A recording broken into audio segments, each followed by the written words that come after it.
I still remember that morning vividly. The moment when my entire world shattered. If someone had told me that a heart could break from just a few words, I would have never believed it. Until I witnessed the man I loved most walk out the door, leaving me and our newborn twins behind. I once believed that love could overcome any obstacle. That as long as we were together, nothing could tear us apart. But I was wrong. Love, it turns out, is not always strong enough to triumph over greed, ambition, and the manipulation of a woman who calls herself a mother. That was the day I realized that my children and I had never truly belonged in his world. I met Daniel on an autumn afternoon when golden leaves covered the small streets of New York. I was an interior designer, newly moved to the city in search of opportunities after graduating from college. As for him, Daniel Montgomery, he was the heir to the Montgomery & Co. real estate empire, a powerful family that owned luxury properties stretching from Manhattan to Los Angeles. But I didn't know any of that when we first met by chance at a small cafe on the side of the street. Back then, Daniel was just a charming guy with a warm smile and bright blue eyes that sparkled when he looked at me. Not a man carrying the weight of an entire dynasty on his shoulders.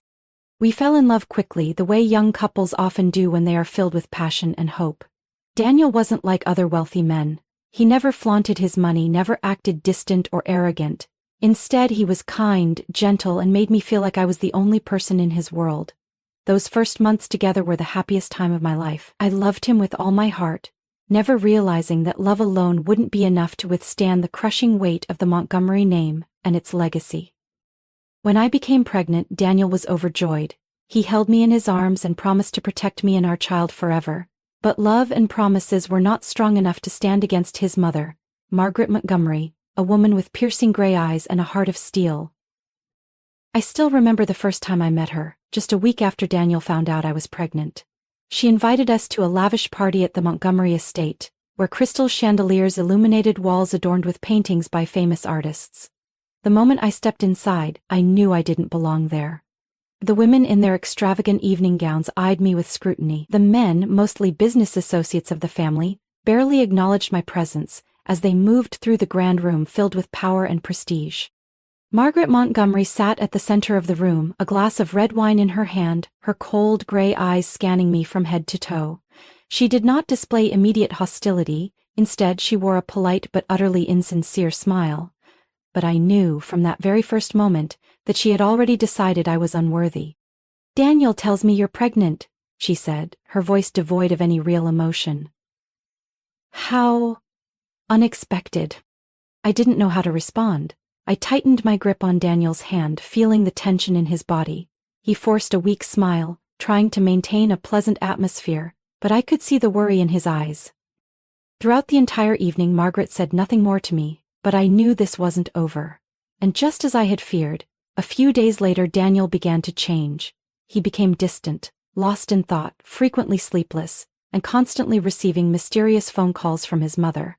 When I asked, he simply reassured me that everything was fine, that I had nothing to worry about. But the unease inside me grew stronger with each passing day. By the time I gave birth to our twins, I was certain that something was wrong. Daniel was still there at the hospital, still smiling gently as he held our babies in his arms, but there was an invisible wall between us. A distance I couldn't cross. And then, on that fateful morning, I got my answer. Daniel stepped into our small apartment, his eyes hollow, his shoulders heavy as if he were carrying an entire mountain on his back. I was holding our newborns, gently rocking them to soothe their cries. When I saw him, I smiled, believing he had come to start our new life together. But that smile quickly faded when I saw the look on his face.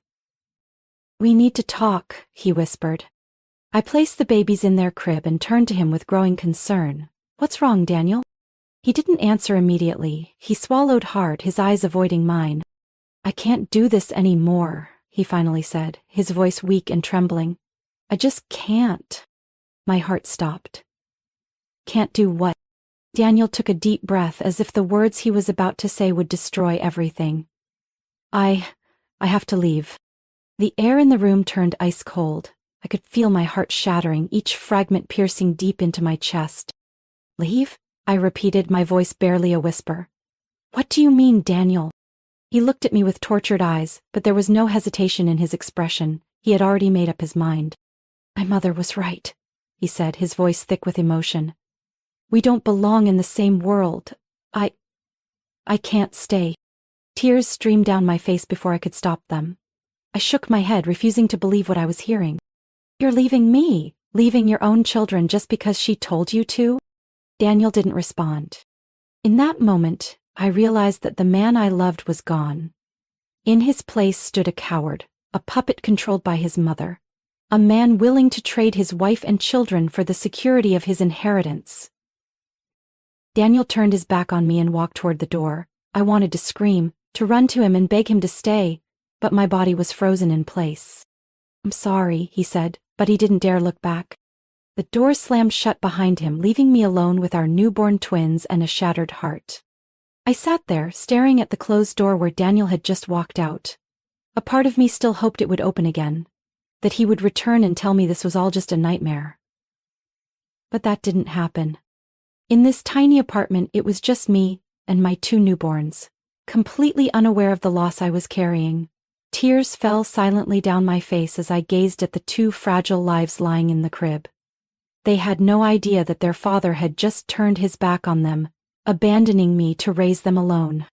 The first days after Daniel left were the darkest of my life. I couldn't eat, I couldn't sleep, I couldn't do anything except hold my babies close and cry.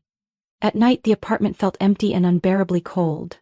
The sound of their tiny cries echoed off the walls, blending with my own muffled sobs. I was completely drained, physically and emotionally. My body still ached from childbirth, but the physical pain was nothing compared to the feeling of being abandoned. I couldn't forget the moment Daniel stood there, his eyes filled with guilt but no real struggle. He had chosen the easiest way out, walking away. All the promises of love and devotion had suddenly turned into meaningless words. During those days, I felt like a different person. I let myself drown in despair, shutting out the world entirely. My phone rang countless times, friends, acquaintances, people who were worried about me, but I never picked up. I didn't know how to face them, didn't know what to say when all I had left was a broken heart and 2 babies depending on me. But then, one night as the rain tapped against the window, a truth I couldn't ignore finally settled in. I didn't have time to grieve anymore. These 2 little souls needed me. If I continued like this, who would take care of them? Who would hold them when they were sick, when they needed love and warmth? Daniel had chosen to walk away from them, but I never would. I wiped my tears, took a deep breath, and for the first time in days, I told myself, I had to get up. The next day, I started looking for a job, but life wasn't as easy as I had hoped. Before my pregnancy, I worked at a small interior design firm in Manhattan. However, as my due date approached, I had to take a break to prepare for the arrival of my twins. After Daniel left, I wanted to return to work, only to find that my position had been replaced. No one wanted to hire a single mother who had just given birth, someone who couldn't work late hours or maintain the flexible schedule that other employees could. I sent out countless job applications, but every single one was rejected. Some recruiters were blunt, telling me outright that I wasn't a good fit because I would have to devote too much time to my children. Others were more polite, simply stating that they needed someone who could give their full commitment. Something they didn't believe I could do. Every rejection email felt like another failure. But I couldn't give up. I had no other choice but to keep searching. There were days when I felt utterly hopeless, but whenever I looked into the clear, innocent eyes of my 2 children, I found the strength to keep going. I cut out every unnecessary expense and learned to live as frugally as possible. I couldn't afford childcare, so I had to manage everything on my own. The sleepless nights continued, not because I was grieving anymore, but because my babies woke up in turns throughout the night. I learned how to change diapers with one hand while scrolling through job listings with the other. I focused on remote work, hoping to earn some income while staying home with my children. After weeks of persistence, I finally found a freelance job, doing interior design for a small company. The pay wasn't great, but at least it covered our basic needs. I worked late into the night, after my children had fallen asleep, with nothing but the glow of my computer screen illuminating the dark room. The following months were a true battle. I was a mother, an employee, and the sole provider for my family. There were days when exhaustion weighed so heavily on me that I wanted to give up, but I couldn't. I had already lost so much. I couldn't afford to lose myself too. Gradually I realized that my pain wasn't as sharp as before.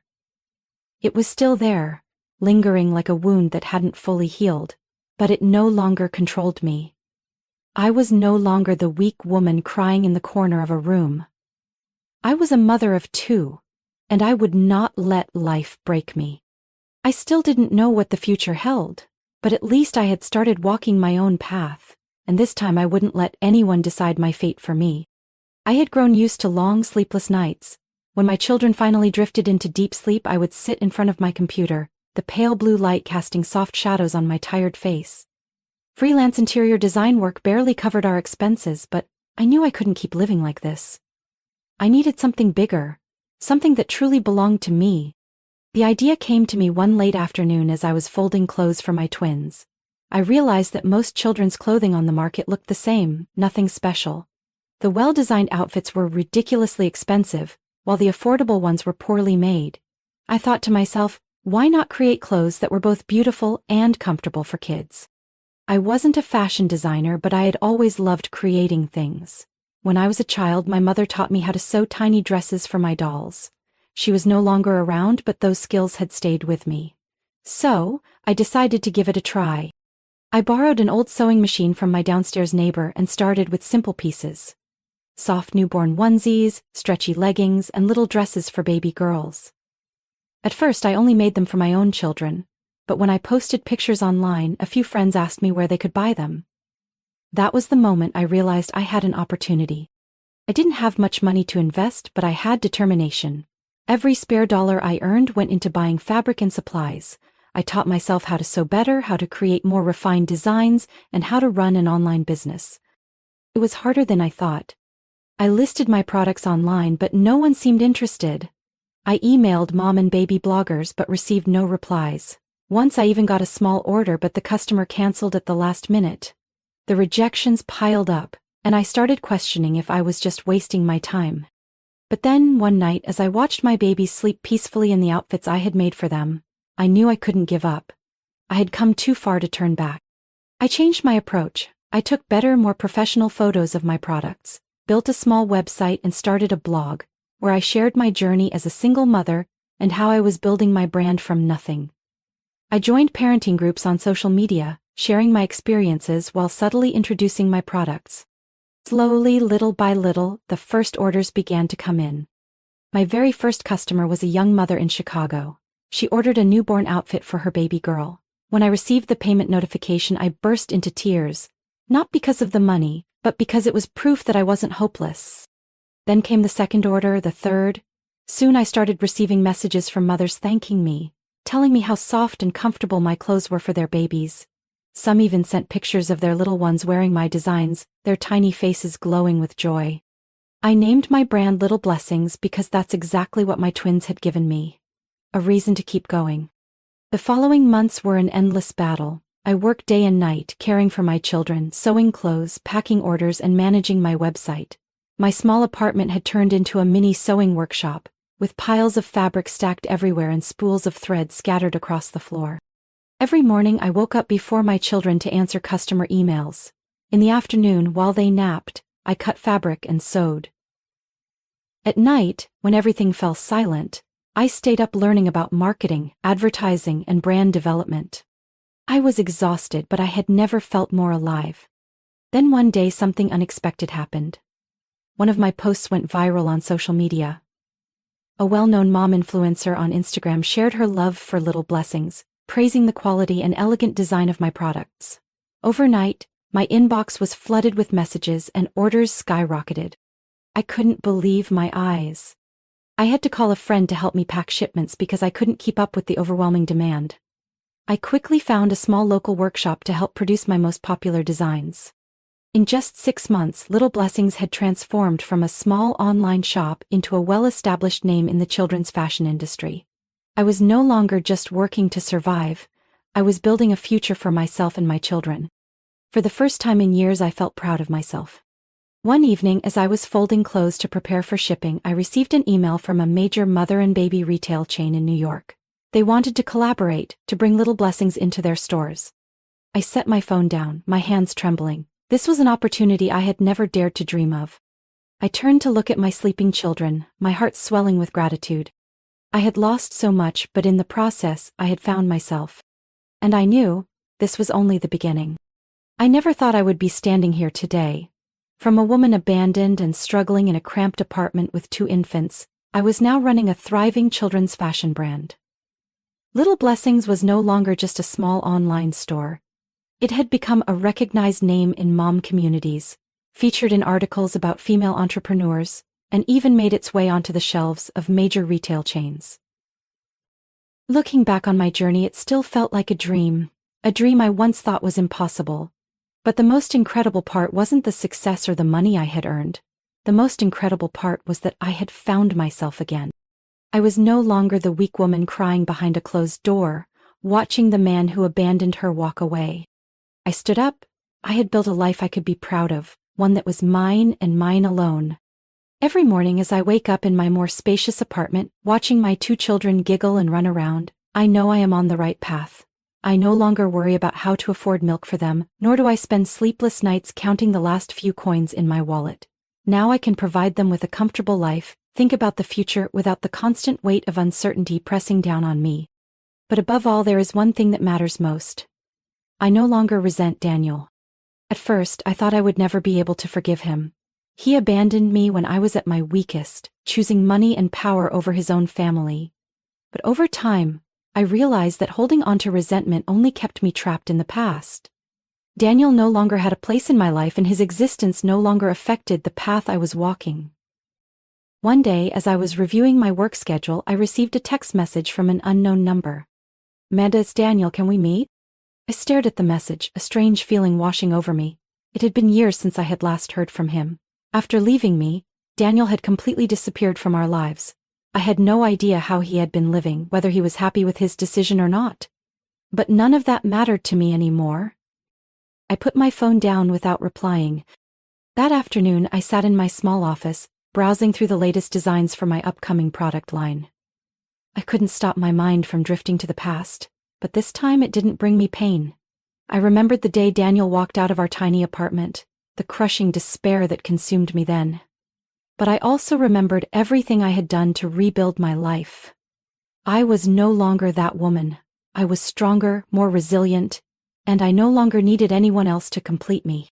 The days that followed were busier than ever. I had an interview with a major magazine about my entrepreneurial journey, a meeting with a business partner to expand my brand, and countless orders to fulfill. Each day was another step forward in the journey I had chosen for myself. And then one day, I saw Daniel again. It was a Sunday morning when I took my children to the park. As I sat on a bench, watching them run and play, I felt a gaze from a distance. Daniel stood there, just a few meters away from me. He looked completely different from the last time I had seen him. Gone was the confident, proud man he once was. Instead, he looked exhausted, slightly older, and his eyes carried the weight of sorrow. He took a step closer, but I had no intention of standing up or showing any emotion. When he finally stopped in front of me, I simply looked up, waiting. "I wasn't sure if you'd even want to see me," Daniel said, his voice hesitant. I remained silent for a long moment before answering. "Then why are you here?" Daniel glanced at the children before turning back to me. "I saw you in the papers, saw your success, and I realized I was wrong." I wasn't surprised. I had expected this. "You realized that a little too late," I replied calmly. Daniel gave a sad smile. "I know." He looked down, his hands clenched tightly. "I just wanted to say that I'm sorry. Not because I expect your forgiveness, or because I want to come back, but because I truly regret what I did." I gave him a small nod. "Are you done?" He hesitated as if he hadn't expected this response from me. I looked directly at him, without anger, without sadness. "Daniel, I've come a long way to be where I am today, and none of that has anything to do with you anymore." I didn't say anything else. I simply stood up and walked toward my children, leaving Daniel standing there alone. I didn't look back, nor did I care whether he was still watching. For the first time in years, I felt light. Daniel had once been a part of my story, but he was no longer the main character. I was, and I knew that I had won. Not against him, but against the pain of my past. I walked forward, holding my children's hands, looking ahead. No looking back, no regrets. Daniel sat alone in the vast Montgomery estate, the silence almost deafening. Since leaving me and our children, he had gained everything his mother had promised him: a secure career, an immense fortune, prestige, and a place among the elite. And yet none of it had filled the emptiness inside him. Lavish parties, high-profile business meetings, and luxury vacations, all of it passed by meaninglessly. When the spotlight faded, when the praises quieted down, Daniel was left alone in the suffocating silence. No one truly cared about him. No one loved him unconditionally, the way I once did. And then, one day, everything changed. Daniel was sitting in his office when the sound of my voice echoed from the large TV screen mounted on the wall. He flinched, his head snapping up. On the screen, I was being interviewed on a morning talk show, sitting across from a well-known host. "Your story is truly an inspiration to so many women out there," the host said with a warm smile. "From being a single mother abandoned by her husband to now building a successful children's fashion brand. Can you share a little about your journey?" I smiled softly, my gaze calm and full of confidence. A version of me Daniel had never seen before. "At first I didn't think I could do it," I said. "But I realized that if I didn't stand up for myself, no one else would. I had 2 children who needed me, and I couldn't let the past hold me back forever." On the screen, images of me and my children appeared. We were playing in a park, laughing, dressed in outfits I had designed myself. The host continued, "Your brand, Little Blessings, has made a huge impact in the children's fashion industry. What has been the most important lesson for you in this journey?" I smiled again. "The most important thing was learning to believe in myself. I am no longer the woman I used to be. No longer afraid, no longer dependent on anyone. I built my happiness on my own." Daniel felt his chest tighten, his eyes remained glued to the screen, as if he couldn't believe what he was seeing.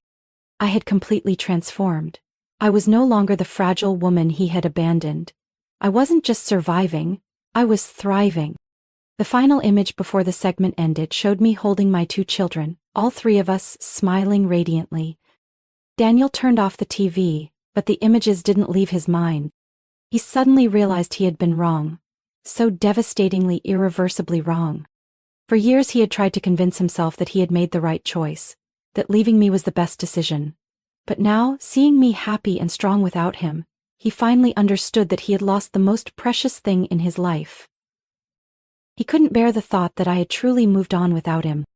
Without hesitation, Daniel grabbed his car keys and rushed out of the estate. He had no idea what he would say, no idea if I would even want to see him, but he couldn't continue living with this regret any longer. By the time he arrived at my apartment, the sky had darkened. Everything was different from the day he left. Back then, I lived in a small, cramped apartment, but now, I had moved into a spacious, elegant home. Modern yet warm. Daniel stood at the door, his heart pounding. He wasn't sure how I would react, but he knew he had to try. He rang the doorbell. A few seconds later, the door opened. I stood there, still me, yet no longer the same. I was stronger, more confident, and my eyes no longer carried any trace of sorrow when I looked at him. Daniel opened his mouth but didn't know what to say. I crossed my arms, my voice calm. "What are you doing here?" Daniel swallowed hard. I saw you on TV." I remained silent, waiting. He exhaled, trying to steady himself. "I was wrong, Amanda. I was wrong from the beginning. I should never have left you. I let my mother control my life, and I lost everything." I tilted my head slightly, my expression unreadable. "And now you realize that?" Daniel nodded, his eyes filled with regret. "I know it's too late, but I need you to know that I truly regret it.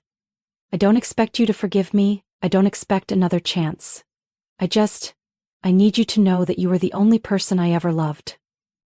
I looked at him for a long moment before replying softly, "Daniel, I don't need that." He froze. "What?" I smiled, but it wasn't a soft smile. It was a smile of liberation. "I don't need to know whether you loved me or not. I've moved on. I've built a life that I'm proud of, and you are no longer a part of it." Daniel stood frozen, as if he had finally come to terms with the truth. I continued, You chose your path a long time ago, and so did I. Now I'm happy, and I don't need a painful past coming back to disrupt my life." Daniel lowered his head, his eyes filled with sorrow. He knew he couldn't change the past. I took a deep breath and spoke softly. "Take care of yourself, Daniel." Then I closed the door. Daniel stood there for a long moment, staring at the closed door in front of him. A light breeze passed by, carrying a deep sense of loss with it. He had everything, then lost it all. And this time he knew there was no getting it back. Daniel remained standing outside, motionless before the door that had just shut in his face. A part of him wanted to knock again, to beg for a chance, but deep down he knew it was pointless. I was no longer the woman I once was, the woman who had pleaded through tears for him to stay. I had moved on. I had built a life without him, and Daniel was finally forced to face the reality that he had lost everything. He turned away, his steps heavy as he walked out of the apartment complex. A sharp gust of cold wind slipped through his coat, but he didn't even notice. His mind was empty, except for the echo of my words ringing in his head. "You are no longer a part of my life." Those words cut through him like a knife, but there was no one to blame but himself. By the time he returned to the Montgomery estate, the grand mansion loomed against the night, its golden light spilling through the towering windows. It was still as magnificent as ever, still a symbol of power and status. The very things he had chosen over his own family. But tonight all Daniel could see was how empty and lifeless it felt. He stepped into the vast foyer, where the scent of oak wood and his mother's expensive perfume lingered in the air. Everything was perfect. The intricate Persian rugs, the oil paintings on the walls, the carefully placed luxury furniture. But there was no warmth in any of it. Margaret Montgomery sat in her usual armchair, swirling a glass of red wine in her hand. When she saw her son walk in, she didn't look surprised. "Where have you been?" Her voice was as cold as ever. Daniel didn't answer right away. He shrugged off his coat, placed it over a chair, and walked to the bar, pouring himself a glass of whiskey. "I went to see Amanda," he finally said, his voice hoarse. Silence filled the room for a few moments. Margaret set down her wineglass and let out a long, unimpressed sigh. "I suppose you've realized that you no longer have a place in her life." Daniel turned to her, his gaze dark. "You knew?" She smirked. "Did you really think a woman you abandoned would sit around waiting for you forever?" Her words made Daniel tighten his grip around the glass. "You say that as if this wasn't your fault." Margaret let out a small chuckle, but there was no warmth in it. "My fault?" "Daniel, I simply guided you toward the path you were born to walk. You are a Montgomery heir, not some ordinary man with a small, forgettable family. I gave you everything." Daniel scoffed bitterly. "Everything? You really think I have everything?" He slammed his glass down on the table, the liquid spilling across the polished wood. "I have money. I have a career. I have power. But do you know what else I have? Emptiness. Every morning I wake up in this mansion and walk into an office full of people who don't respect me for who I am. They respect me because I'm a Montgomery. I'm surrounded by people, yet I've never felt more alone." Margaret said nothing, her expression unreadable as she watched her son. Daniel continued, his voice unsteady. "Meanwhile, Amanda moved on. She succeeded without me. Our children grew up without me. And He let out a bitter laugh. "All I have left is this place, you, and everything you call everything." Margaret tilted her head, folding her arms across her chest. "So, what do you want, Daniel? Do you expect me to apologize for helping you secure your future?" Daniel laughed, but there was nothing but bitterness in it. "No, Mother, you never apologize. You never regret anything you do." He exhaled sharply, shaking his head. "But I do." He looked straight at his mother, the once bright blue eyes now clouded with exhaustion. "I regret listening to you. I regret losing Amanda. I regret not being there when my children took their first breaths. But most of all, I regret letting you control my life for so many years." Margaret narrowed her eyes slightly, for the first time appearing unsettled by her son's words. Daniel took a deep breath, as if gathering the last of his courage to say what he needed to say. "I'm leaving." Margaret sat up abruptly. "What did you just say?" Daniel glanced around the mansion one last time, his gaze sweeping over the paintings, the luxurious furniture, the expensive decor he once thought he couldn't live without. But now, all of it felt like an empty shell. "I'm leaving," he repeated slowly and clearly. "I can't keep living like this. I don't know where I'll go, I don't know what I'll do, but I can't stay here." Marguerite stood up, her usual composed tone cracking. "You're acting like a fool, Daniel. Do you really think you can walk away from everything? If you step out of that door, you will lose your inheritance, lose everything I have built for you." Daniel smiled, but it wasn't a smile of happiness. It was the smile of a man who had reached his breaking point. "You're right. If I leave, I'll lose everything. But you know what? I lost the most important things a long time ago." He turned, grabbed his coat, and walked out of the mansion. This time, no one ran after him, no one stood at the door to stop him. Only a solitary figure walked away from the extravagant world he once thought he couldn't live without. And for the first time in years, Daniel felt truly free. Morning sunlight streamed through the windows, filling my spacious yet cozy home with warmth. The sound of my children's laughter echoed through the air, blending with the soft aroma of freshly brewed coffee. I sat at my desk, fingers gliding over the keyboard, reviewing the latest contracts for Little Blessings, the brand I had built from nothing. I had come a long way to be here today. From a struggling single mother abandoned at her weakest, I had become a successful entrepreneur, featured in business magazines celebrating women in startups. Little Blessings was no longer just a small online store selling baby clothes. It had grown into a nationally recognized brand, with its products displayed in major retail chains across the U.S. I had even opened 2 flagship stores in New York and Los Angeles, where young mothers came to find beautifully designed clothing for their children. Every day I was busier than ever, yet I never felt tired. Everything I had today was built by my own hands. No one handed it to me. I didn't rely on anyone. And most importantly, I no longer needed Daniel's validation. The day he walked away from the Montgomery estate, leaving behind the luxury he had once fought so hard to protect, I didn't even know. It wasn't until much later that I heard he had given up his inheritance, cut ties with his mother, and started over from nothing. But that no longer mattered to me. I no longer thought of him with resentment, nor did I care about what he was doing or how he felt. He was a part of my past, but that past no longer held any power over me. That afternoon, I took my children to the park. They ran across the lush green grass, their laughter filling the air. I sat on a bench, sipping my coffee, savoring the peace I had fought so hard to achieve. A woman sat down beside me, offering a warm smile. "You're Amanda, aren't you?" she asked, her eyes lighting up with excitement. "The founder of Little Blessings?" I nodded, smiling back. "Oh my God, I'm such a huge fan of yours," she exclaimed. "I've been following your journey for so long. Your story is truly inspiring. You've done what so many women dream of, rising from pain, rebuilding your life, and achieving incredible success." Her words took me by surprise, but a warmth spread through my heart. "I just did what I had to do," I replied. "I refuse to let my circumstances define my future." The woman nodded, smiling. "Thank you for sharing your story. You've given strength to so many people." I watched as she walked away, my heart full of emotion. I had never thought my story could inspire others. But now I realized that what I had built wasn't just about providing for my children or making a living. I had become a symbol of resilience, a woman who refused to be defined by her past. That evening I sat on the living room couch, my 2 children curled up in my arms. I told them a bedtime story. Not one about princes or princesses, but about a woman who stood up, overcame hardships, and created her own happiness.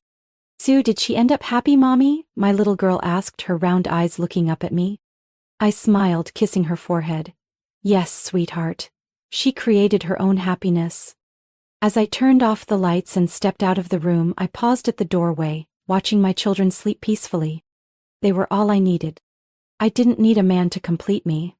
I didn't need someone to come and save me. I had saved myself. My life, my happiness, my future, all of it was built by my own hands. And for the first time in years, I knew I was truly in control of my destiny. Life doesn't always go the way we expect, but how we face adversity defines who we become. From being abandoned and hitting rock bottom, Amanda rebuilt herself. Refusing to let the past control her future, she didn't need saving. nor did she need validation from the man who once left her behind. Her success, happiness, and freedom were all her own doing. This story isn't about revenge or regret. It's about growth, resilience, and reclaiming one's life. It stands as proof of the strength and determination of a woman in the face of adversity. What do you think about Amanda's journey? Do you agree with her decisions? Share your thoughts in the comments.